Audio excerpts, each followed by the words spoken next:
Gusto mo ba na siya ay mapapraning at mapabaliw sa kakahabol sa iyo, malayo o malapit man kayong dalawa sa isa't isa? Lalong-lalo na ikaw na lang palagi ang naghahabol sa kanya dahil sa sobrang mahal mo ang partner mo at ayaw mo na magkahiwalay kayong dalawa. Kaya gusto mo ba na siya na naman ang mapapraning at mababaliw sa kakahabol sa iyo pagkatapos mong gawin ang ritual na ito? Kaya gawin ito sa mabuti at hilingin ng buong puso.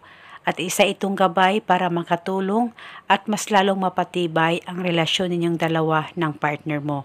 Basta gawin sa tama at hilingin ng buong puso.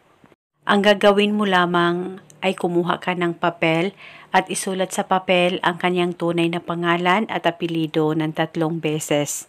At kumuha ka rin ng isang hiwa ng luya, pwedeng balatan at pwedeng hindi, depende po sa inyo. At pagkatapos maglagay ka rin ng kaunting asin at sabay mong balutin ang luya at kaunting asin sa papel na sinulatan mo. At pagkatapos hawakan ito saglit, ipikit ang mga mata mo, mag-focus at mag-concentrate ka, pakaisipin mo siya ng mabuti at ibulong mo ang mga salitang ito.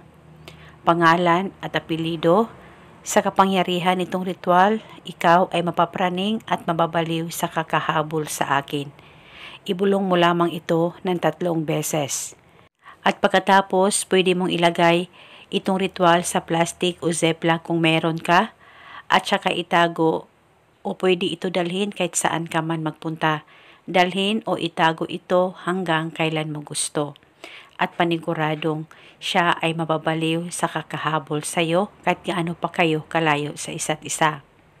At eto muna sa ngayon, maraming salamat po sa panunood. May God bless us all.